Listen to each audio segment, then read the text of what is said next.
Hi, എൻ്റെ പേര് Madhu Pathanipadam, founder and CEO solar tech renewable energy private limited. ഞാനൊരു solar consultant കൂടിയാണ്.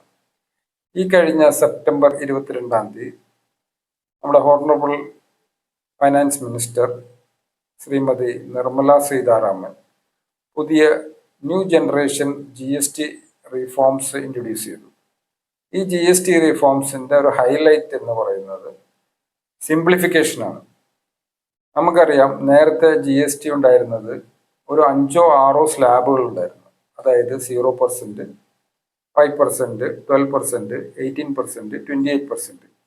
അത് പല മെറ്റീരിയൽസിനും പല സ്ലാബിലായിരുന്നു GST റേറ്റ്സ് ഉണ്ടായിരുന്നത്. അതാണിപ്പോൾ നിർമ്മല സീതാരാമൻ അത് സിംപ്ലിഫൈ ചെയ്ത് വെറും 5%-ഉം 18%-ഉമായിട്ട് മാറ്റിയിട്ടുണ്ട്.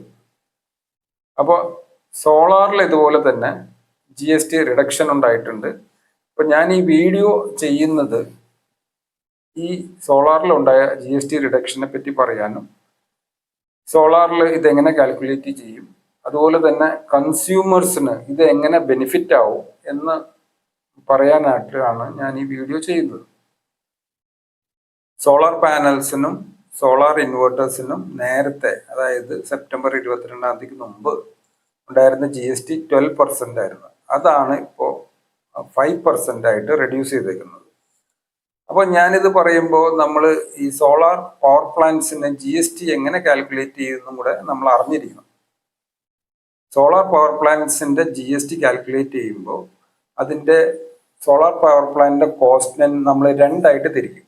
അതായത് സോളാർ പവർ പ്ലാന്റിന് ആവശ്യമായ മെറ്റീരിയൽസ് അത് 70% ഓഫ് ദ പ്രോജക്റ്റ് കോസ്റ്റും, അതുപോലെ തന്നെ സോളാർ പവർ പ്ലാന്റ് സ്ഥാപിക്കാനായിട്ട് അതിന് കുറച്ച് സർവീസസ് ഉണ്ട്. അതായത് ഇൻസ്റ്റലേഷൻ ഉണ്ട്, കമ്മീഷനിങ് ഉണ്ട്, ടെസ്റ്റിംഗ് ഉണ്ട്, പിന്നെ ട്രാൻസ്പോർട്ടേഷൻ ഉണ്ടാവും, പിന്നെ അതിൻ്റെ മെയിൻ്റനൻസ് ഉണ്ട്. ഇതെല്ലാം സർവീസിലാണ് പെടുന്നത്. അതാണ് 30% ഓഫ് ദ പ്രോജക്റ്റ് കോസ്റ്റ്. അപ്പോൾ സോളാർ പവർ പ്ലാന്റ് 70% മെറ്റീരിയൽ കോസ്റ്റും 30% സർവീസ് കോസ്റ്റാണ്. അപ്പോൾ ഈ 70% ആണ് 12% GST റേറ്റിൽ നിന്ന് 5% ആയിരിക്കുന്നത്. ഈ ബാക്കിയുള്ള 30% പണ്ട് അത് 18% ആയിരുന്നു, ഇപ്പോഴും അത് 18% ആണ്. അപ്പോൾ ഓവറോൾ നമ്മൾ ഒരു സോളാർ പവർ പ്ലാന്റിന്റെ GST റേറ്റ് എന്ന് പറയുന്നത് നേരത്തെ ഉണ്ടായിരുന്നത് 13.8% ആയിരുന്നു. അതാണ് ഇപ്പോൾ മാറിയിട്ട് 8.9% ആയിട്ട് റെഡ്യൂസ് ആയിട്ടുണ്ട്. അതായത് നമുക്കൊരു 4.9% ഒരു റിഡക്ഷൻ ഉണ്ടായിട്ടുണ്ട്. അതല്ലെങ്കിൽ 5% റിഡക്ഷൻ നമുക്ക് GSTയിൽ സെപ്റ്റംബർ 22 കഴിഞ്ഞിട്ടുണ്ടായിട്ടുണ്ട്.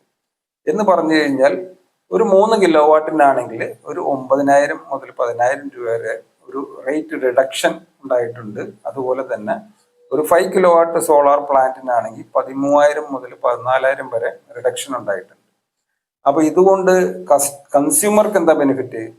കൺസ്യൂമർക്ക് നമുക്കെല്ലാം അറിയാം, സെൻട്രൽ ഗവൺമെന്റ് സബ്സിഡി ഉണ്ട് 78,000.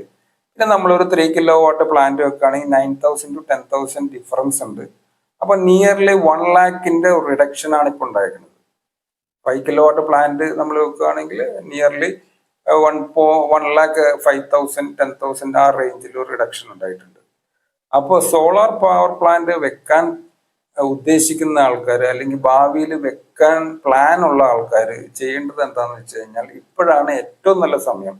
നമുക്ക് ഈ ഗവൺമെന്റ് സബ്സിഡി ഉണ്ട് 78,000 രൂപ, അതിൻ്റെ ഒപ്പം തന്നെ GSTയിൽ ഉണ്ടായ റിഡക്ഷൻ അതും നമുക്ക് ബെനിഫിറ്റ് ആയിട്ട് വരും.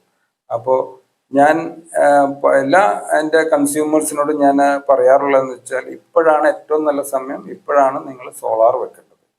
സോ ഇത് പറഞ്ഞുകൊണ്ട് ഞാൻ എൻ്റെ വീഡിയോ അവസാനിപ്പിക്കുന്നു. So thank you very much. എല്ലാവരും ഇത് കേട്ട് അത് സോളാർ പവർ പ്ലാന്റ് വെക്കും എന്ന് ഞാൻ പ്രതീക്ഷിക്കുന്നു. Thank you.